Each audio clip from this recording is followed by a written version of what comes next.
Halo teman-teman semuanya, apa kabar? Semoga semuanya dalam keadaan sehat. Amin. Bertemu lagi dengan saya Gulo, tentunya dalam program Dunia Kampus oleh Jadi PNS.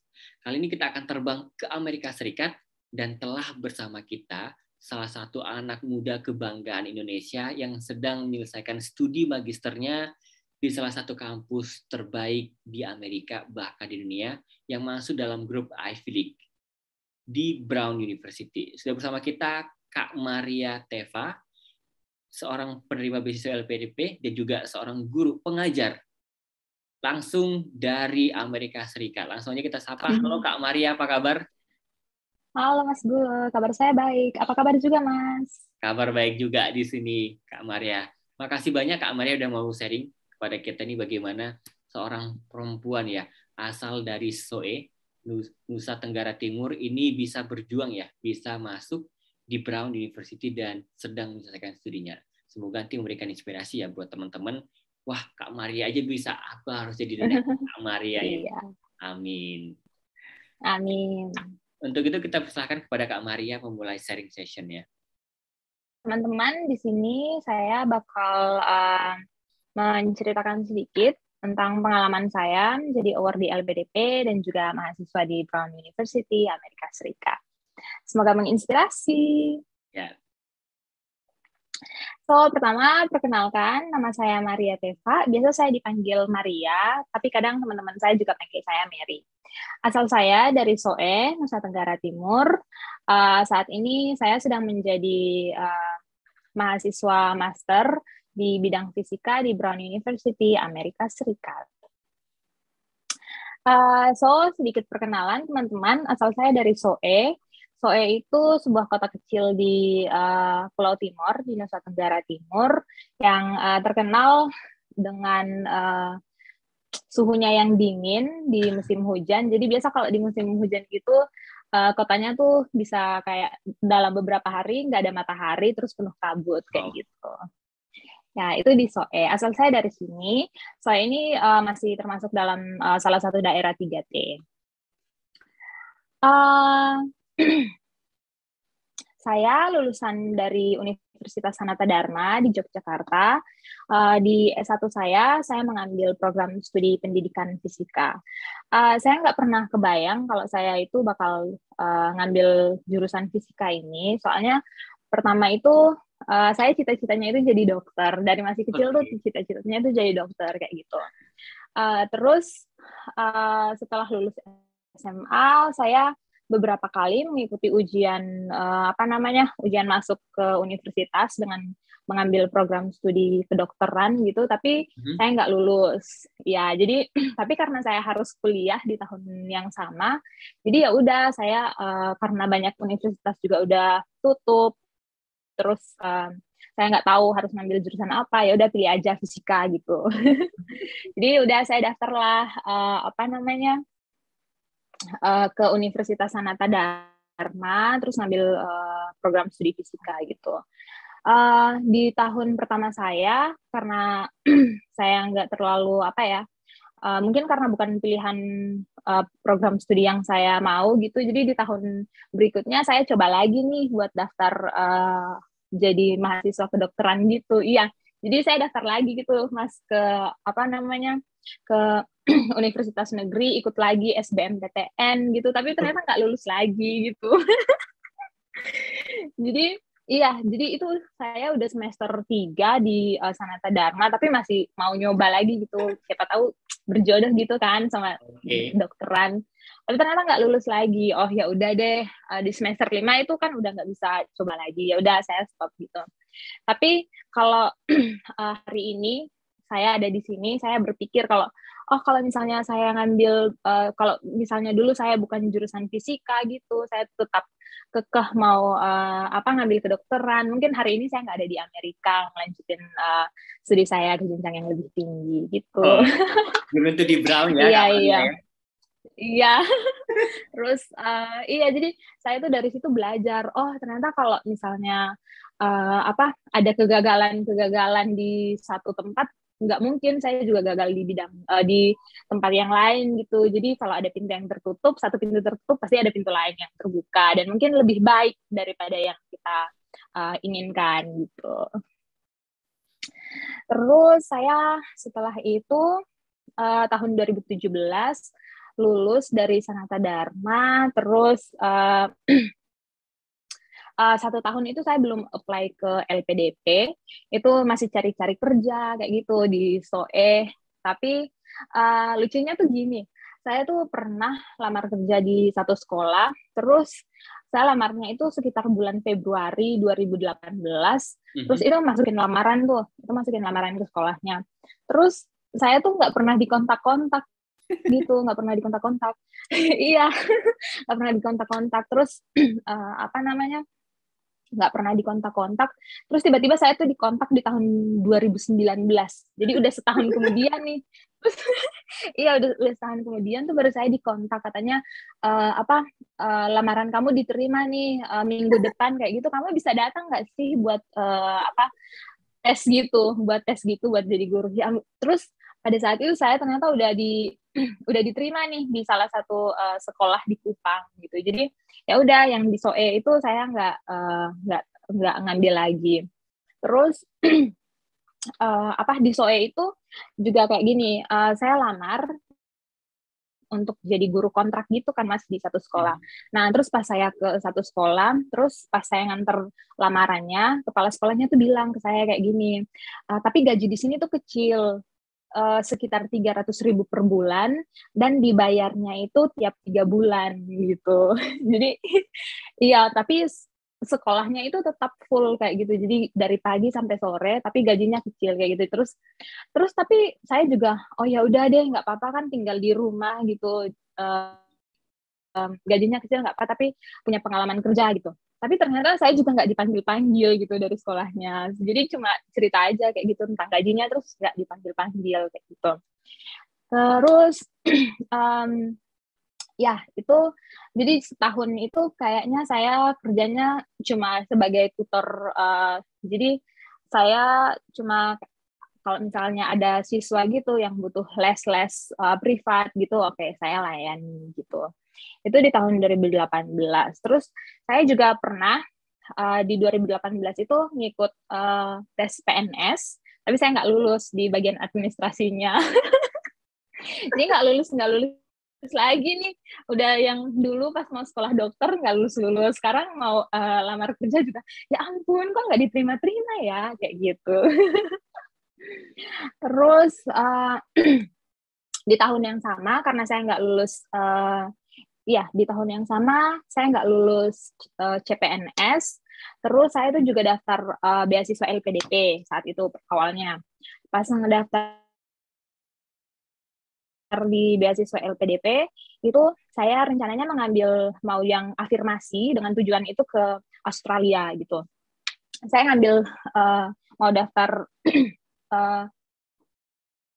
beasiswa yang afirmasi, tapi ternyata saya nggak bisa submit gitu. Jadi aplikasinya semuanya itu udah fix, udah bisa, tapi nggak bisa submit karena nilai bahasa Inggris saya itu masih kurang. Jadi nggak sesuai dengan yang dikriteriakan oleh LPDP gitu. Jadi masih kurang. Jadi ya udah nangis deh saya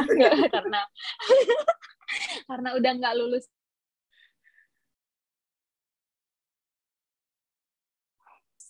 CPNS, terus sekarang kayak gitu. Terus kakak saya saat itu bilang, oh ya udah kamu ngambil aja yang daftar LPDP tapi yang jalur BIT gitu. Jadi pada saat itu saya punya kesempatan, kayaknya ada 2-3 bulan gitu, saya belajar lagi bahasa Inggris, terus tes TOEFL lagi, terus akhirnya saya bisa daftar apply ke LPDP yang jalur BIT gitu. BIT itu Beasiswa Indonesia Timur gitu. Terus setelah itu, setelah itu karena saya tuh nggak tahu saya bakal lulus LPDP atau enggak, karena sebelumnya udah nggak bisa submit karena nilai bahasa Inggris saya nggak cukup. Iya, akhirnya saya lamar kerja, saya ke Kupang, saya sambil belajar bahasa Inggris lagi, saya lamar kerja di salah satu sekolah di Kupang, sekolah swasta.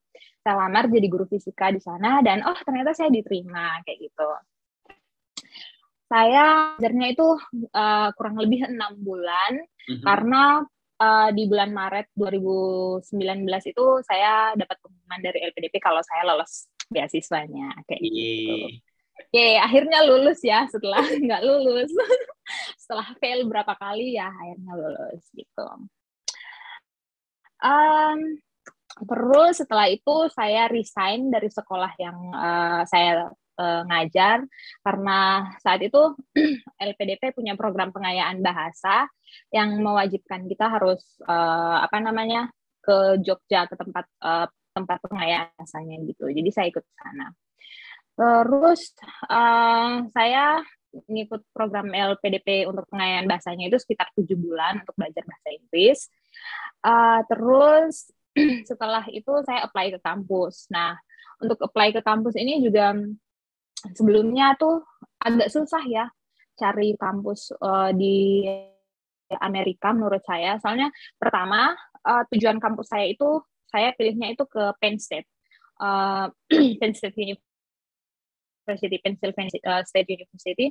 Tapi saat itu pas saya mulai isi aplikasinya, terus saya email ke kampus tujuannya itu, saya tanya, saya mau daftar untuk mengambil program S2 gitu. Dan ternyata mereka menginformasikan kalau mereka nggak menerima yang cuma mau S2 aja gitu. Jadi mereka menerima untuk yang mau S2 sama S3. Berarti nggak jadi lagi. Jadi saya konsultasi tanya-tanya teman kayak gitu-gitu. Terus akhirnya saya apply ke ada 3 kampus. Yang pertama itu ada Brown University, terus ada George Washington University, dan yang terakhir itu Northeastern University. Terus setelah saya apply, terus saya dapat informasi dari 3 kampus ini kalau saya diterima kayak gitu. Itu di sekitar bulan Mei 2020, Mei sampai Juni 2020.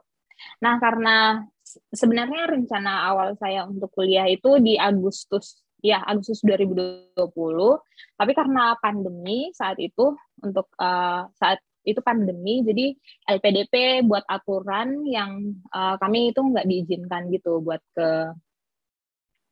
ke luar negeri. Jadi saya mengajukan defer ke tahun 2021. Oke, ini pengalaman saya bekerja jadi guru yang awalnya saya nggak pernah tahu nih saya bakal jadi guru atau enggak, karena cita-cita saya pertamanya tuh jadi dokter kayak gitu. Tapi saat jadi guru saya tuh belajar kalau saya ternyata punya passion ya jadi untuk mengajar gitu. Terus saya juga suka soalnya berdinamika sama anak SMA itu ternyata asik. Jadi mereka tuh kayak jadikan gimana ya? Saya karena mungkin masih muda juga, jadi bawaannya tuh kayak teman gitu. Iya.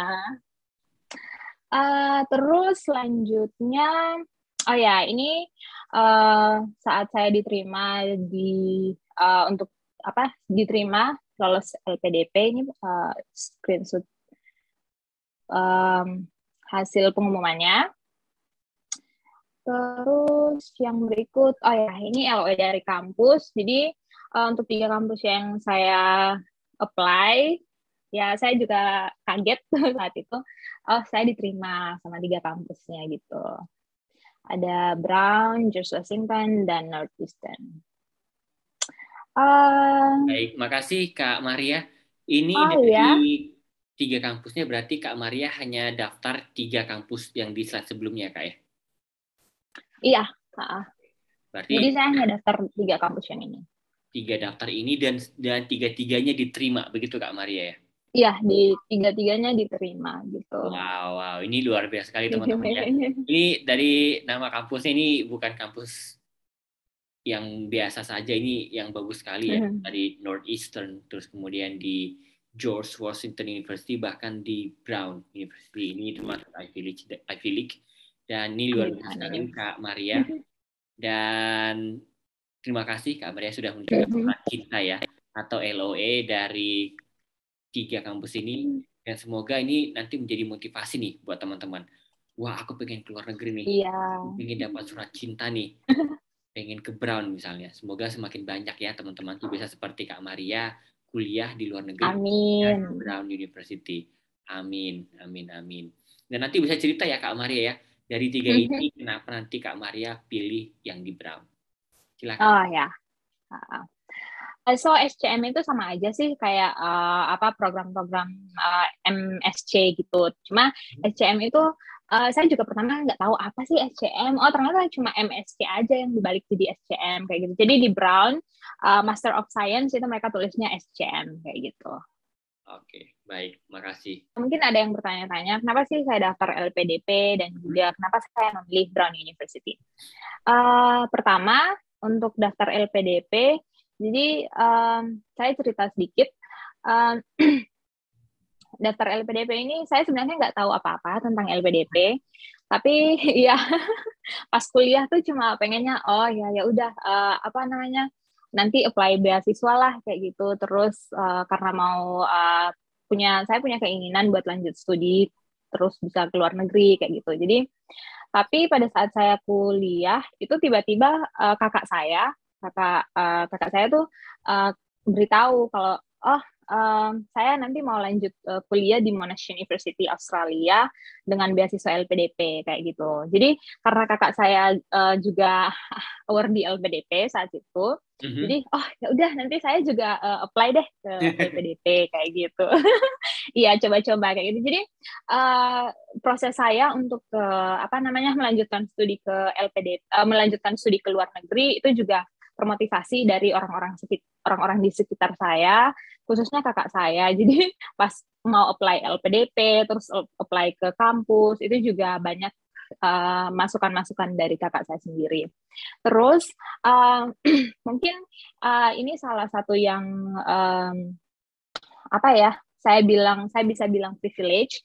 Di SOE itu ada satu komunitas kecil yang kemudian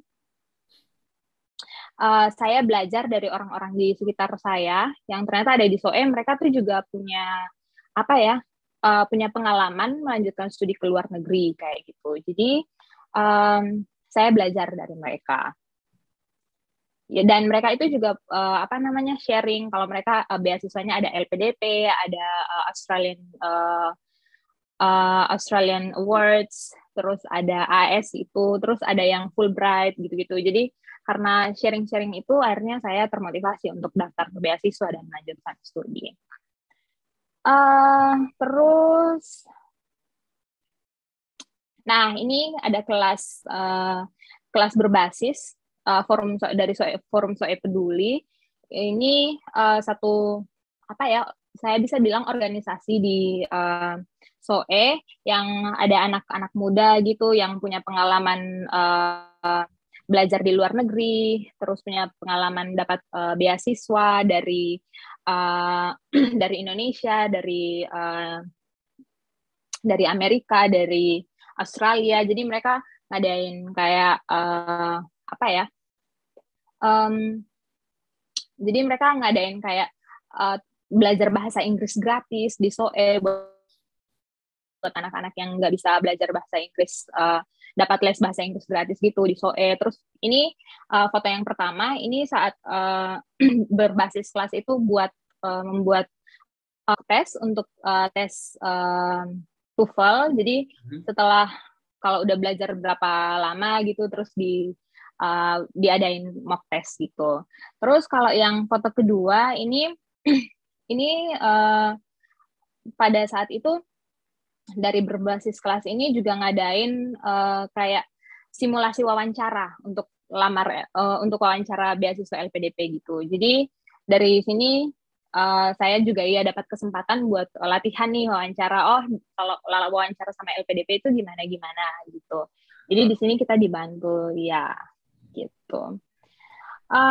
Yang berikut ini hanya informasi kalau mau dapat mau melihat beasiswa LPDP-nya ada di sini. Terus untuk proses pendaftaran kampus, saya sebenarnya nggak punya pengalaman sama sekali untuk apply ke kampus di Amerika. Tapi saya bersyukur karena ada program pengayaan bahasa yang diadakan LPDP. Di sini saya bertemu dengan banyak banyak teman-teman yang beberapa itu sudah punya pengalaman kuliah di luar negeri, terus sudah punya pengalaman pernah ke luar negeri seperti itu. Jadi di sini pada saat program pengayaan bahasa ini, selain belajar bahasa Inggris, kita juga bisa sharing gitu. Oh, kalau mau daftar kampus tuh kayak gini, kayak gini. Jadi mungkin sekarang banyak agen untuk mendaftar kampus ke luar negeri, tapi dari LPDP itu minta sendiri ke kita buat daftar aja sendiri, caranya gampang kayak gitu, tinggal ngisi aplikasi online kayak gitu-gitu. Nah, saat itu kan agak kayak aduh gimana ya caranya ini. Nah, pada saat program LPDP, program pengayaan bahasa ini, kita bisa tanya-tanya, sharing-sharing kayak gitu sama teman-teman. Terus selanjutnya, kenapa saya pilih Brown University? Salah satu hal yang membuat saya jadi tertarik sama Brown University adalah ada satu mata kuliah yang nggak ada di dua universitas lain kayak gitu, dan juga durasi kuliahnya yang pas banget sama yang disarankan LPDP, yaitu 2 tahun kayak gitu. Maksudnya yang disetujui LPDP yaitu 2 tahun. Kalau di Northeastern University itu bisa 2,5 tahun. Terus kalau yang di George Washington University itu cuma 1,5 tahun. 1,5 tahun saya pikir kayaknya terlalu cepat deh di Amerika. Jadi ya udah deh pilih aja yang 2 tahun kayak gitu. Baik Kak Maria.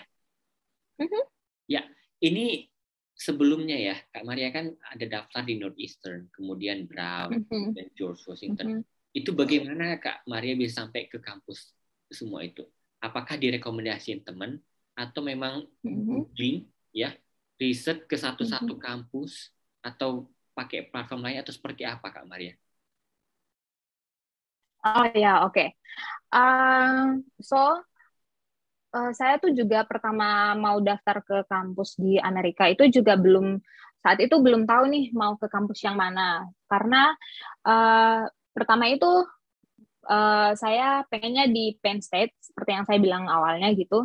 Tapi kalau kita search lagi di tiap kampus itu ternyata nggak semua kampus di Amerika itu punya jenjang studi yang mau kita ambil gitu. Jadi contohnya di Harvard itu kalau teman-teman cek di websitenya itu mereka nggak punya program untuk master degree gitu. Jadi memang saat itu saya pertamanya itu juga nggak tahu mau daftar di mana, tapi coba search aja kayak gitu. Ini ada satu website yang dulu saya pakai, yaitu Heart Courses Abroad. Nah, ini nih bisa dipakai untuk googling, untuk cari kayak gitu. Misalnya, program saya, misalnya fisika di Amerika, terus kualifikasi ini jenjang studinya, misalnya di master degree kayak gitu. Nah, saat kita cari, nah itu tuh akan dikasih list gitu universitas-universitas apa aja yang punya jurusan fisika dan juga menyediakan jenjang studi yang untuk master kayak gitu. Setelah itu saya lihat-lihat lagi, lihat juga durasi kuliahnya, karena kan durasi kuliah ada yang master itu yang bisa 4 tahun kayak gitu. Nah itu kan nggak sesuai dengan yang diminta LPDP gitu. Yang LPDP akan biayai itu cuma maksimal 2 tahun kayak gitu. Jadi jadi memang saya ngecek sih satu-satu kampus Mas yang disediain di sini. Terus yang untuk jurusan fisikanya itu juga ada yang enggak fisika secara umum. Jadi ada yang kayak fisik yang untuk kedokteran kayak gitu. Nah, kalau itu bisa disaring sendiri sih untuk yang itu. Jadi memang saya ngecek satu-satu kayak gitu. Terus yang berikut itu adalah ngecek lagi kalau misalnya ada beberapa pilihan kampus nih, misalnya ada 3 gitu, kita search terus memang harus cek lagi di website kampusnya. Oh, programnya itu memang benar ada atau enggak, terus durasi kuliahnya itu memang benar sesuai atau enggak kayak gitu-gitu. Terus yang satu yang penting lagi itu adalah mengirimkan email ke kampusnya langsung, tanya apakah memang mereka menerima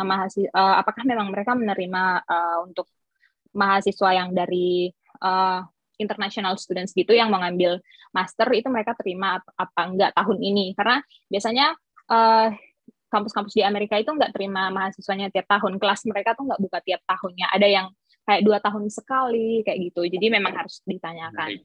Dan juga dari pengalaman saya itu penting banget kita harus email, karena pengalaman saya itu udah ngisi loh aplikasi untuk ke Penn State University saat itu, tapi ternyata mereka itu nggak terima mahasiswa yang cuma mau ambil S2 aja, jadi mereka juga mahasiswa S2 yang juga mau lanjut ke S3 kayak gitu. Jadi memang harus penting banget untuk email mereka untuk tahu kepastian suatu informasi gitu. Terus apa lagi ya? Oh ya, ini ada mata kuliah yang saya ambil di Brown University. Terus mata kuliah yang saya bilang yang membedakan Brown University dari kampus yang 2 lainnya itu ada mata kuliah yang tentang experimental physics ini. Jadi sejak saya S1 saya tertarik saya tertarik dengan membuat eksperimen di lab.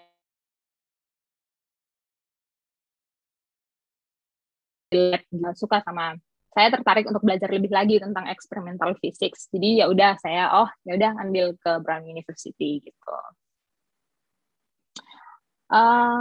Oke. Terus yang untuk pemilihan kampus, kalau teman-teman mau lihat ada beberapa mahasiswa yang juga sharing pengalamannya di kampus-kampus di Amerika, itu bisa lihat di Instagramnya Education USA Indonesia. Di sana mereka juga membantu teman-teman yang mungkin mau melanjutkan studi dengan membantu mereview esai yang kita buat, terus membantu untuk proses menginformasikan tentang proses pembuatan visa dan lain-lain gitu. Nah, yang berikut adalah saya mau cerita tentang kehidupan saya di Providence, tapi secara khusus. Ya, silakan. Oh ya, tapi secara khusus saya mau cerita tentang pengalaman saya pertama kali saya bisa sampai ke Providence. Providence itu tempat saya tinggal di sini. Nama kotanya itu ibu kota untuk state Rhode Island. So, teman-teman, ini adalah pertama kali saya datang ke Amerika, pertama kali saya keluar negeri, dan ini pengalaman pertama saya. Ini pengalaman pertama saya menempuh perjalanan yang sangat jauh dan sendirian. Oke. So, saat saya sampai di sini, saya tuh ada satu pikiran yang muncul yang saya tulis di sini. Jadi saya tuh nggak akan pernah tahu kalau ternyata saya tuh seberani ini dan sekuat ini. Iya, saya nggak pernah tahu, tapi saat sampai di sini akhirnya saya tahu gitu. Jadi saya tuh kayak benar-benar oh ya, kamu nggak akan pernah tahu kalau kamu nggak pernah coba gitu. So jadi perjalanan saya dari Indonesia ke sini itu saya sendirian sama sekali. Jadi sampai di sini juga saya nggak dijemput. Terus proses pencarian rumah di sini juga saya cari sendiri secara online. Jadi saya sampai di sini nggak ada yang jemput. Terus sampai sini juga saya nggak tahu harus ngapain. Kayak hari pertama itu, iya, ya Mas. Jadi pas hari pertama di sini itu juga, ya ampun, ini caranya gimana? Mau ke sini gimana? Mau tanya ini gimana? Kayak gitu. Jadi dari Jakarta, saya sendirian sampai di sini itu udah malam. Terus saya cuma yang kayak bermodalkan Uber, saya pesan Uber. Terus dengan alamat tujuan tempat rumah yang udah saya cari dari Indonesia, tapi belum saya bayar.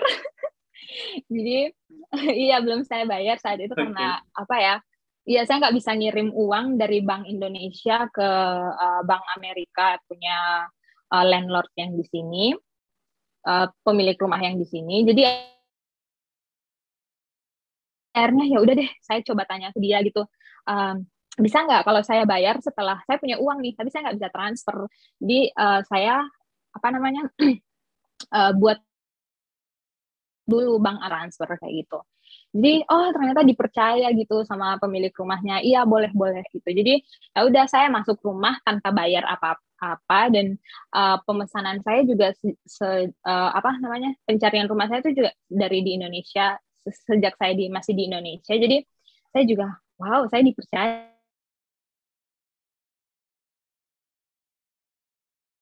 kayak gitu. Terus malam saya pesan Uber sampai di rumah. Terus setelah itu saya istirahat. Terus besoknya itu karena udah tahu nih, harus ke bank kayak gitu. Nah, cuma bermodalkan GPS aja. Jadi saya nggak punya siapa-siapa di sini sendirian. Bermodalkan GPS gitu, saya ya udah nih. Berarti saya yang pertama harus beli provider kartu seluler untuk yang di Amerika sini. Jadi saya ketik aja T-Mobile gitu. Ya udah GPS saya jalan ke tempatnya. Terus habis beli kartu saya cari lagi nama bank Amerika gitu. Terus saya ke banknya, terus mereka bilang saat ini belum bisa. Jadi baru bisa minggu depan kayak gitu. Tapi aduh kalau minggu depan saya harus ngomong lagi nih sama landlordnya kalau saya nggak bisa buat apa namanya bank account transfer buat rumah ya gitu.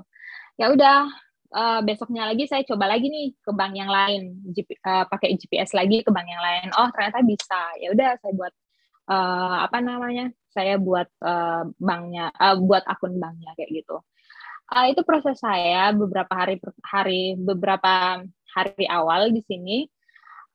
Terus saya tuh juga karena udah kayaknya 3 hari deh saya jalan kaki, karena saya nggak tahu nih harus pakai apa. Iya, mau kemana-mana pakai apa ya. Terus saya lihat di iya, kalau Uber kan lumayan mahal, jadi masa Uber terus kayak gitu. Lumayan jadi mahal ya udah atau nih mahal Kak Maria?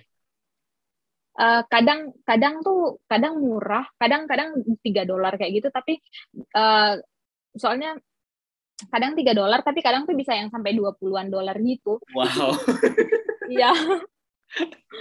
Jadi emang tergantung jamnya, terus tergantung apa lagi ya, jam-jam yang kayak jam-jam sibuk kayak gitu, terus jauh dekatnya. Tapi kadang deket juga dekat juga mahal kayak gitu. Jadi enggak, jangan Uber.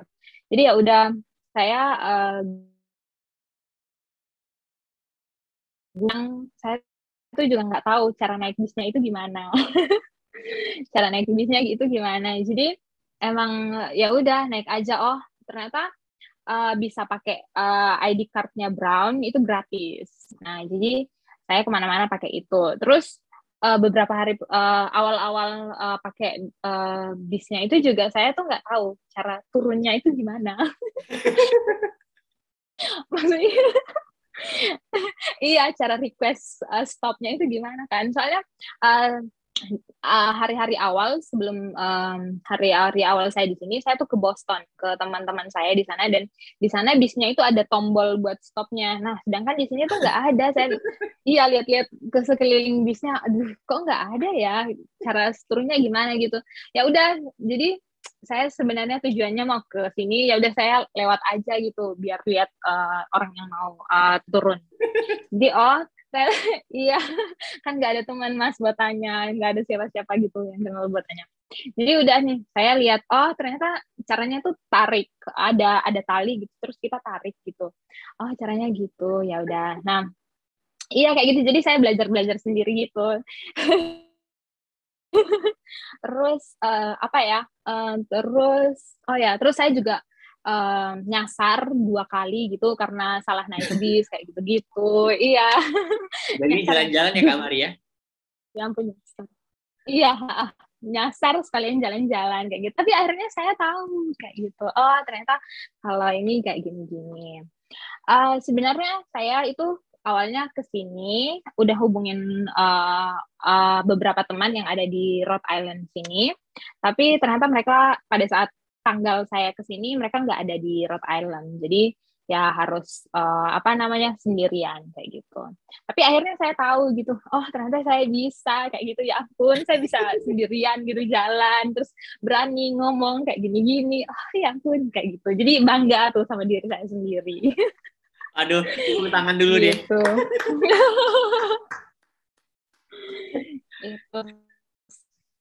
Itu pengalaman saya yang mau saya selama saya di Providence kayak gitu. Kalau yang hal-hal yang saya suka saya di selama saya di sini, saya belajar banyak hal, bukan cuma di bidang akademik saja. Kalau di bidang akademik udah pasti ya kita belajar materi-materi yang baru kayak gitu. Terus kalau di yang bukan akademik, saya yang ikut beberapa kegiatan di kampus, jadi bisa bersosialisasi dengan banyak teman-teman yang baru dari berbagai latar belakang, budaya, dan bahasa gitu. Terus yang saya juga suka adalah ini pengalaman pertama saya di tempat yang punya 4 musim, jadi saya tuh kayak wow kayak gitu, oh ya ampun yang ini kayak gini kayak gitu. Jadi pertama kayak wow, oh ini yang salju tuh kayak gini. Terus musim sekarang tuh saya lagi mikir tentang musim semi. Jadi musim seminya itu kayak di Disney gitu loh. Setelah setelah kayak cerita-cerita Disney. Jadi kayak setelah musim dingin yang panjang, oh akhirnya datang juga nih kehangatan matahari kayak gitu. Dan banyak tumbuhan-tumbuhan, bunga-bunga bermekaran kayak gitu-gitu. Terus yang saya suka juga satu hal yang saya suka di sini di Rhode Island karena ke Boston dekat, jadi saya punya pengalaman nih ke kampus-kampus ternama kayak Harvard, terus kayak MIT kayak gitu-gitu. Kalau duka selama saya di sini, duka yang pertama itu awal-awal tuh mata kuliahnya tuh sangat susah kayak gitu. Jadi saya curhat dong ke kakak saya yang punya pengalaman juga kan belajar di luar negeri. Jadi saya cerita gitu, S2 saya susah kayak gitu. Terus tapi saya senang karena pada saat saya cerita ke kakak saya, dia tuh kayak oh iya nggak apa-apa ya emang susah kayak gitu. Kamu aja yang belum terbiasa kayak gitu. Terus dia itu juga iya tapi dia tuh juga ngingatin kayak gitu kalau nggak susah ya kita nggak akan berkembang kayak gitu. Semua S2 itu susah, saya yang belum terbiasa, tapi lama-lama bisa terbiasa. Terus kalau dia bilang, kalau nggak susah, ya saya nggak akan berkembang. Kalau gampang-gampang aja, saya nggak akan tahu gimana sih kemampuan saya, dan saya nggak akan keluar dari zona nyaman. Kalau kalau S2 itu gampang, ya mau ngapain, ya emang harus susah biar kamu bisa pacu diri kamu lebih untuk bisa berkembang kayak gitu. Jadi saya pikir kalau duka ya punya seseorang gitulah buat curhat, terus curhat terus jangan terus sedih kayak gitu, pasti ada iya apalagi pengalaman saya ya udah banyak kali gagal di awal, ternyata saya bisa sampai sini ya, jadi pasti awalnya pasti susah tapi akhirnya pasti oke, bisa lah kayak gitu. Mungkin oke, itu saja dari saya. Sharing saya tentang perjalanan saya menjadi OR di LPDP dan juga bisa diterima di Brown University. Terus semoga menginspirasi teman-teman sekalian. Terima kasih. Baik, terima kasih banyak Kak Maria. Ini perjuangan dari seorang Kak Maria ini kuliah di Brown University ya. Kak Maria ini jurusannya fisika di Brown. Itu berapa jumlah mahasiswa-mahasiswinya di dalamnya, Kak Maria?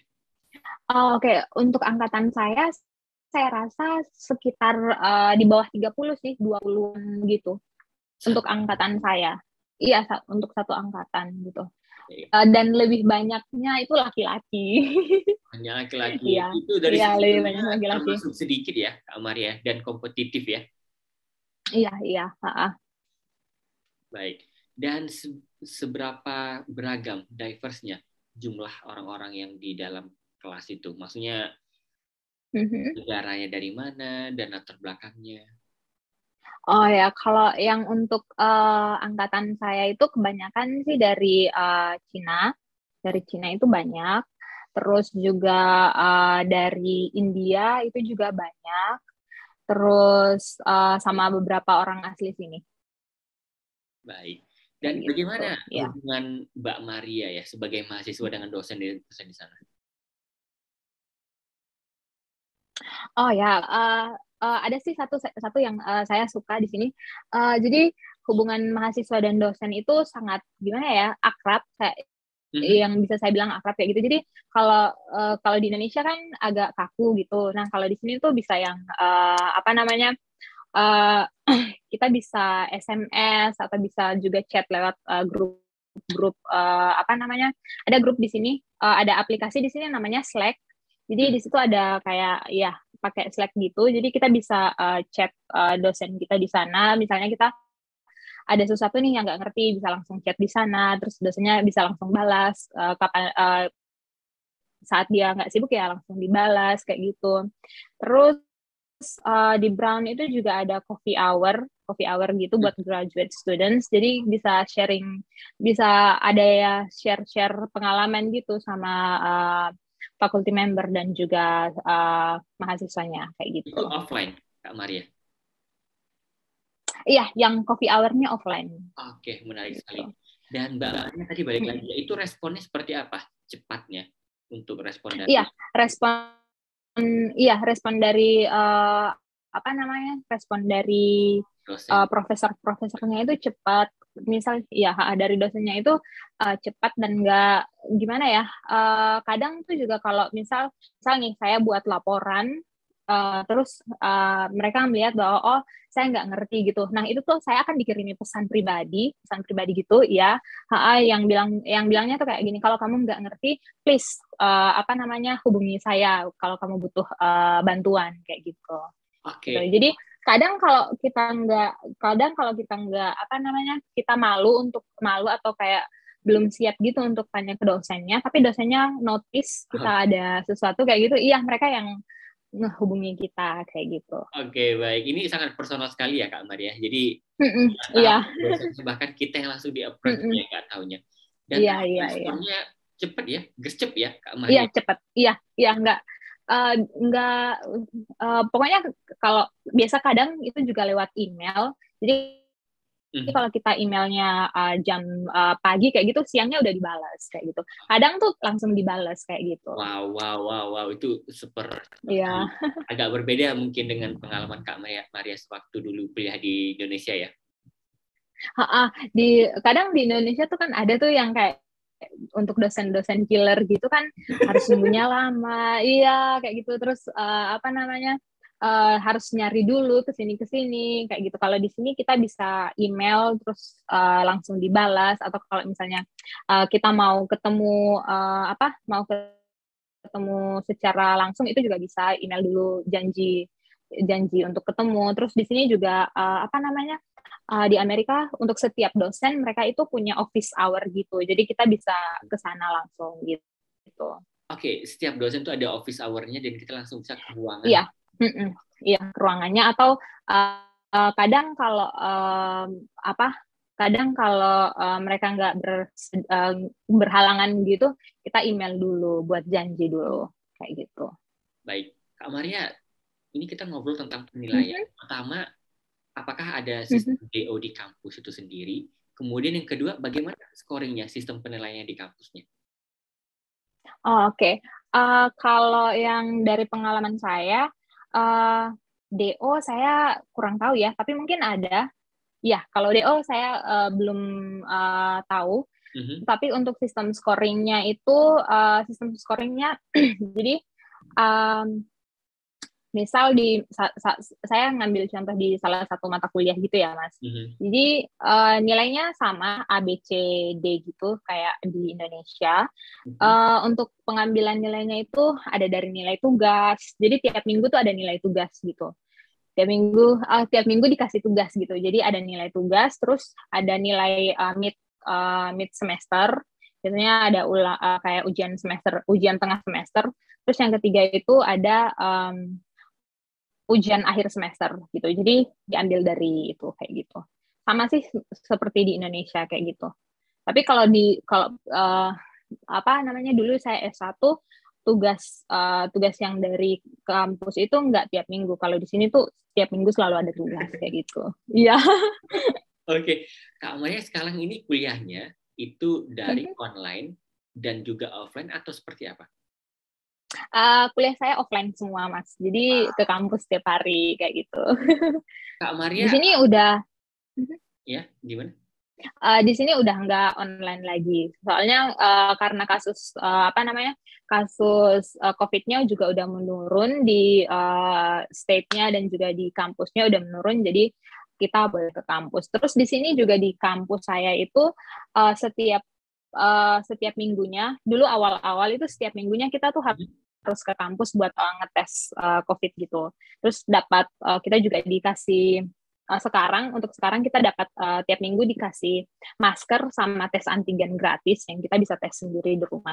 Jadi kalau misalnya jadi kalau misalnya positif ya udah kabarin aja lewat email, nggak ke kampus, ngambil isolasi mandiri sendiri kayak gitu.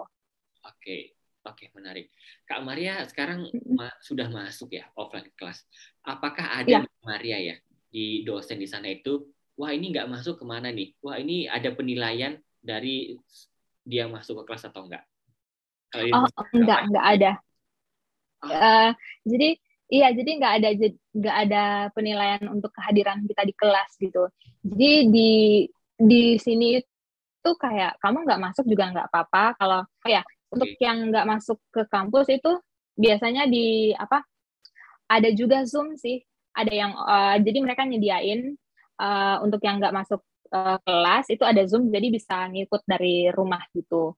Tapi penilaian untuk kehadiran di kampus itu nggak dinilai karena ada beberapa mahasiswa yang mereka itu juga kan kuliah sambil kerja gitu ya, Mas. Jadi mereka tuh kayak daftar aja ke ngambil mata kuliahnya, pas jam itu mereka tuh kerja, tapi mereka juga belajar sendiri aja di rumah. Pas ujian mereka datang kayak gitu, atau pas tugas mereka ngumpulin tugasnya gitu. Oke, dan harus datang ya UTS dan juga UAS. Iya, untuk UTS sama ya itu wajib ke kampus. Dari ya begitu Kak Maria ya. Kalau di Indonesia kan hampir tidak mungkin ya tidak masuk ke kelas. Oh iya, penilaian di Indonesia wajib mah ya. Kalau di sini nggak ada gitu. Oke. Sip. Kak Maria sudah berapa lama di Amerika Serikat? Ini saya kesini itu bulan Agustus tahun lalu, jadi sekarang udah sekitar berapa ya? 8 bulan, 9 bulan ya. Kak Maria, apa perbedaan lainnya lagi yang Kak Maria rasakan antara kuliah di Amerika dengan di Indonesia? Oh ya, yang paling saya rasakan itu secara kalau di kuliah di kampusnya ya, kita itu kayak dituntut buat baca sendiri itu loh, Mas. Jadi kayak di kampus itu cuma kasih yang kayak ringkasan aja gitu. Yang untuk lebih dalamnya itu memang kita sendiri yang harus gali sendiri, baca sendiri, belajar sendiri kayak gitu. Jadi mandirian untuk belajar itu benar-benar dipacu untuk mahasiswa gitu. Baik, makasih Kak Maria. Kak Maria kuliah di Ivy League, Brown University. Stres kah? awal-awal tuh stres banget ya, awal-awal tuh stres banget soalnya saya tuh pernah ada satu mata kuliah di semester lalu kayak gitu, jadi ada 4 bab kayak gitu, untuk ujian akhirnya ya, saya tuh mikirnya ujiannya tuh bakal yang kayak open book atau mikirnya juga mungkin ada kayak chip paper gitu, jadi kita bisa nulis itu. Ternyata enggak sama sekali. Jadi jadi 4 bab itu ya udah nggak ada apa-apa, ke kampus aja nulis apa yang ya dikasih, ya udah kayak gitu.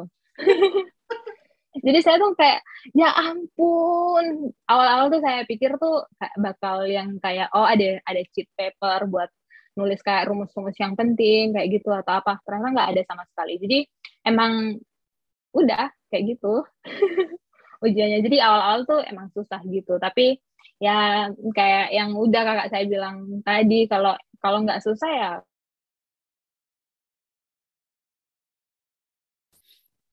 kamu nggak akan berkembang kayak gitu. Benar.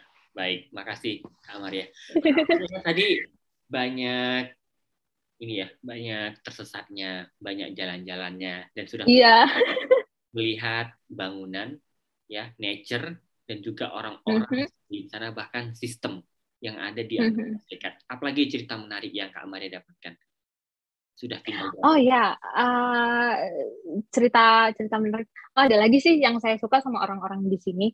Jadi saya tuh kayak beberapa kali ikut kegiatan kayak gitu, terus saya cerita kalau saya nggak ada teman dari Indonesia, teman Indonesia saya sedikit. Terus mereka tanya, kamu kemana-mana gimana? Terus saya bilang pakai bis kayak gitu. Terus mereka bilang, oh kamu nggak punya mobil ya? Iya. Terus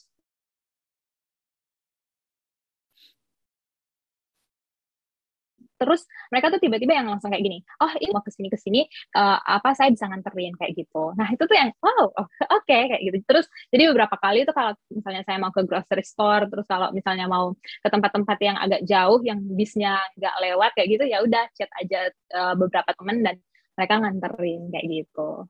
Baik, Kak Maria tadi menyebutkan grocery store. Bisa ceritakan bagaimana kehidupan di sana, Kak Maria? Beli di grocery store apakah tiap hari? Terus bawanya dikit kah? Seperti apa? Oke. Grocery store, kalau biasanya saya ada beberapa dekat-dekat sini, tapi kadang tuh mahal, jadi memang harus ke tempat-tempat yang lebih murah kayak gitu. Kalau belanjanya itu saya biasanya per minggu kayak gitu. Jadi belanjanya keluarnya tuh pas hari Sabtu atau hari Minggu gitu baru ke tempat itu. Tapi kalau misalnya cuacanya nggak bagus, misalnya ada hujan, terus kalau misalnya saya punya banyak tugas kayak gitu, ada apa namanya, pakai aplikasi tokonya gitu, terus ya udah tinggal milih-milih, oh mau beli ini kayak gitu, terus nanti diantarin ke alamatnya kita kayak gitu aja. Oke, Kak Maria belanjanya sekali seminggu, berarti sekali belanja banyak ya Kak ya? Nggak terlalu juga sih, soalnya saya nggak terlalu makanya nggak terlalu banyak, jadi yang saya butuh aja seminggu kayak gitu. Ya, oke. Kak, bisa diceritakan di sana Kakak apakah masak? Karena begini, kalau di Indonesia bisa jadi kan kita beli ya ke grocery ke pasar gitu ya setiap hari atau 2 hari sekali begitu ya. Sedangkan Kak Maria itu sekali seminggu. Oh ya, ini saya biasanya masak kayak gitu, terus kalau beli itu biasanya agak banyak, terus disimpan di kulkas kayak gitu, itu biasanya awet, jadi bisa dipakai sampai seminggu kayak gitu. Terus masaknya saya biasa 2 hari sekali atau 3 hari sekali kayak gitu.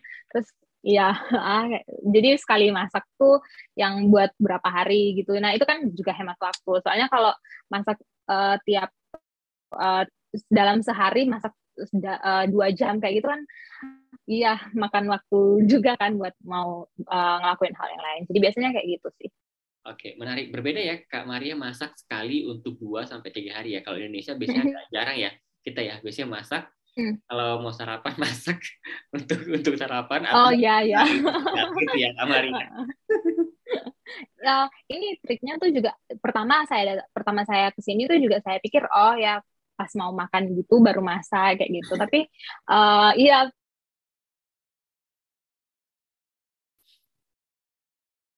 tapi ada apa namanya, tips tuh dikasih sini, mereka bilang masaknya itu 2 hari sekali atau 3 hari sekali, soalnya tugas kamu tuh bakal banyak, jadi biar hemat waktu kayak gitu.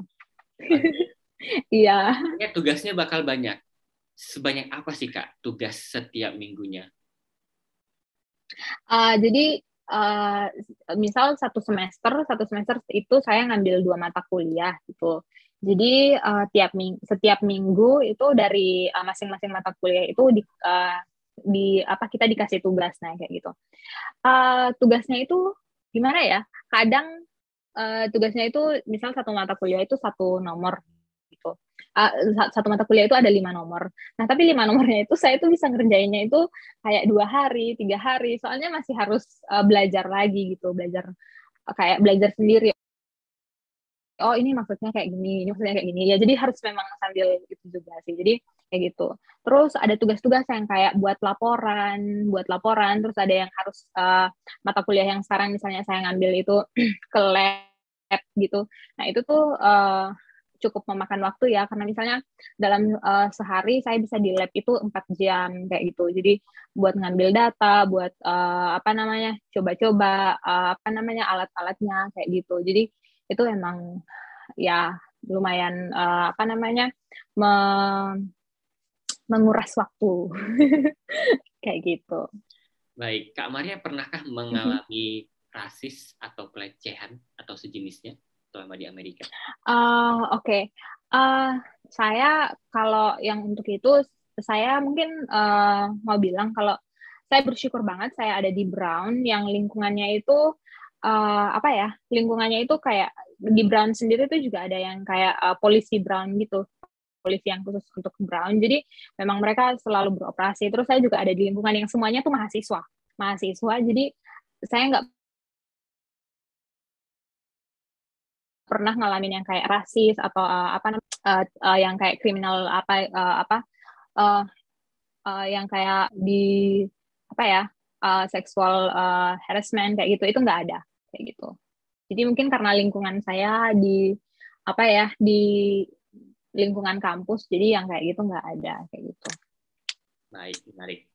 Kak Maria asal dari Soe, Nusa Tenggara Timur, termasuk ya itu provinsi Ternate, dan sekarang kuliah di Ivy League Brown University. Bagaimana rasanya Kak Maria? Rasanya, ini pertama kali saya diterima di Brown kayak gitu. Itu tuh mereka pengumumannya itu tengah malam kayak jam 12 gitu. Dan karena saking nggak percayanya, saya tuh nggak tidur sampai besok kayak gitu, karena apa saya diterima di Brown kayak gitu, diterima di Brown kayak gitu. Jadi kayak kenapa sih Brown jadi kayak masa sih saya diterima di Brown kayak gitu. Jadi sampai kayak nggak percaya gitu. Terus kayak kadang tuh saya mikir, oh mungkin karena mereka tuh nggak pernah punya mahasiswa yang dari dari tempat saya kayak gitu, makanya mereka nerima saya. Jadi saya tuh juga kadang tuh bertanya-tanya gitu, kok saya diterima kayak gitu. Tapi ya jadi kadang tuh kayak nggak percaya sama kemampuan diri sendiri, kok bisa sih saya diterima di Brown. Tapi ternyata tapi kadang tuh juga rasa, oh saya diterima di Brown berarti saya tuh punya sesuatu yang lebih gitu, yang dilihat oleh Brown, jadi saya diterima kayak gitu. Jadi itu juga saya belajar, ternyata pengalaman saya yang dari daerah yang terpencil itu tidak menjadi suatu hambatan bagi saya untuk bisa diterima atau bisa bersekolah di satu kampus yang sangat terkenal dan masuk dalam Ivy League kayak gitu. Dan ini saya juga mau share, jadi di kampus itu sekarang saat ini saya sedang ngambil mata kuliah yang saya bilang experimental physics tadi. Jadi banyak sekali device peralatan di kampus yang saya nggak pernah lihat sama sekali. Terus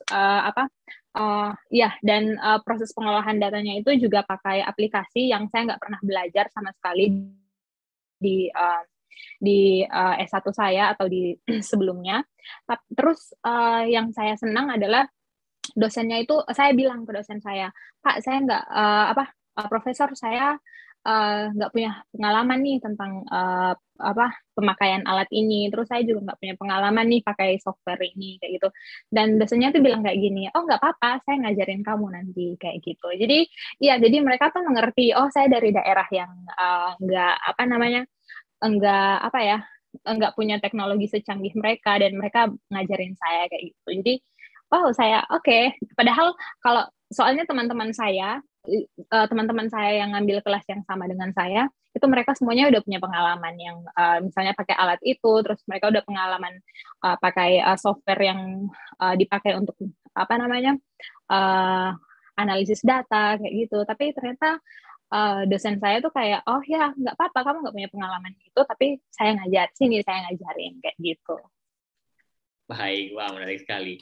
Kak Maria, sewaktu daftar Brown, itu ada satu ya aplikasi seperti personal statement dan yang lain-lainnya.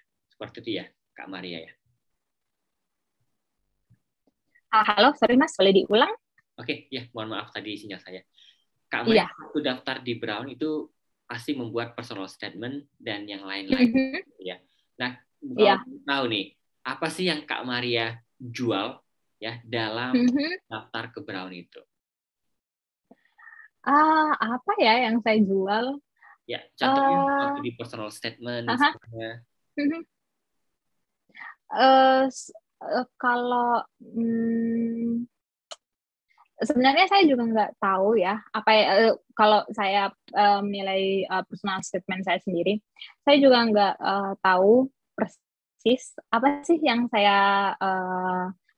membuat Brown itu tertarik dengan personal statement saya.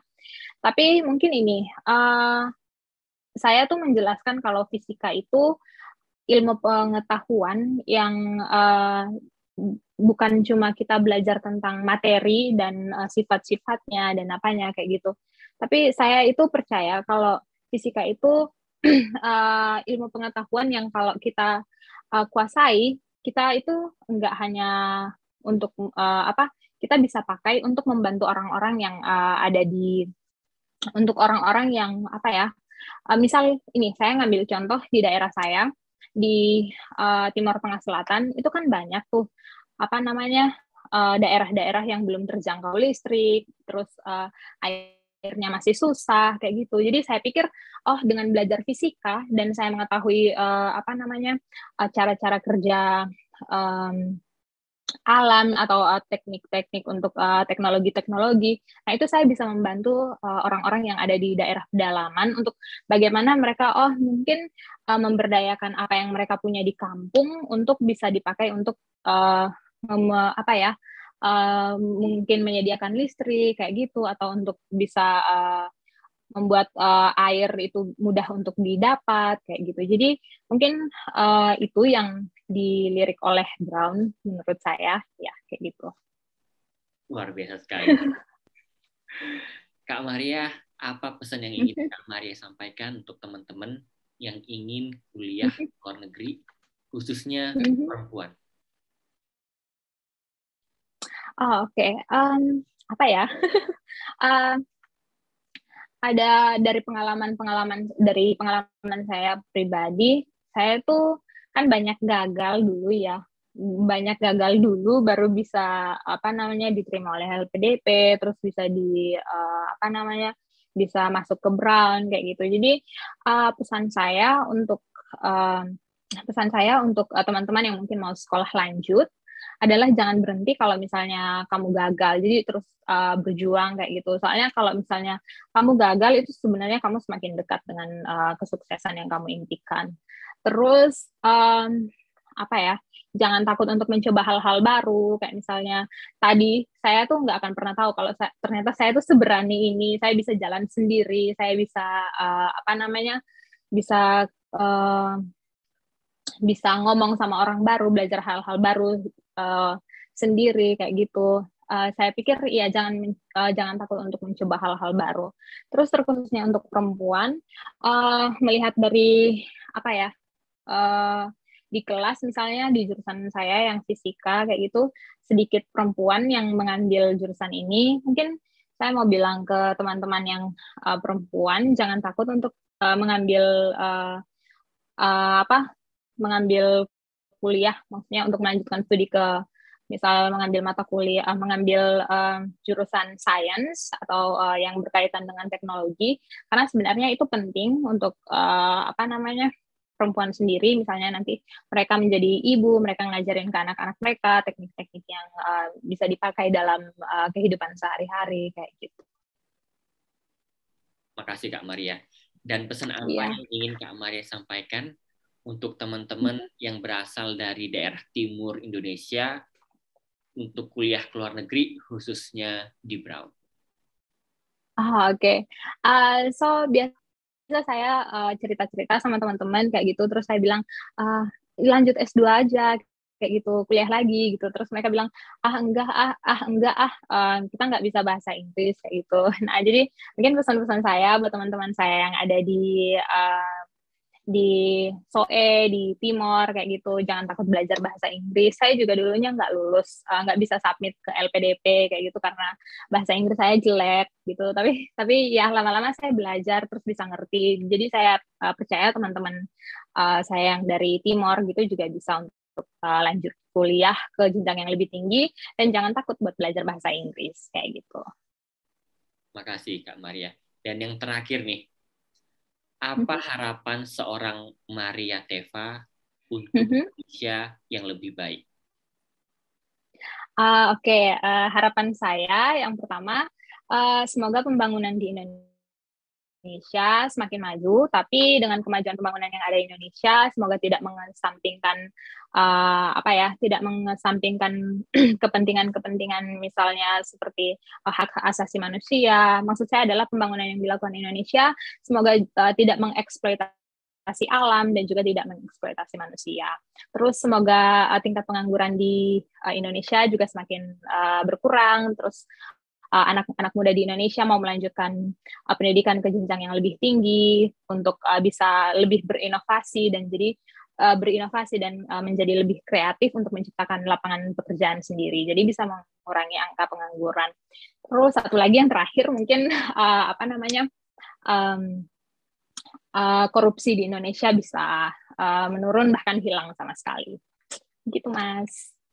Makasih banyak Kak Maria untuk harapan yang sangat mulia sekali. Sekali lagi terima kasih untuk waktunya. Ini luar biasa sekali sharing sessionnya dari Kak Maria. Kita doakan sukses untuk studinya dan juga karirnya nanti ke depannya, mau menjadi seorang guru, pengajar, atau apapun itu karirnya. Kita doakan sukses untuk Kak Maria. Luar biasa Kak Maria.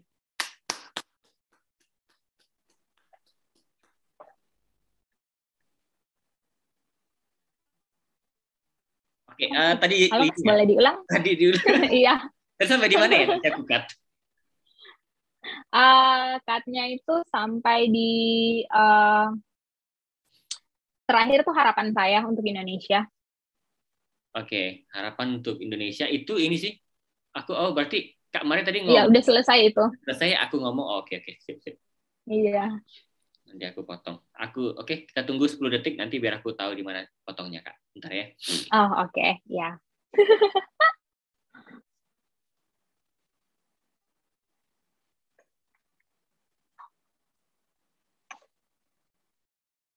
Terima kasih banyak buat Kak Maria. Itu harapan yang sangat mulia sekali. Ya, kita doakan semoga Indonesia nanti semakin baik ke depannya.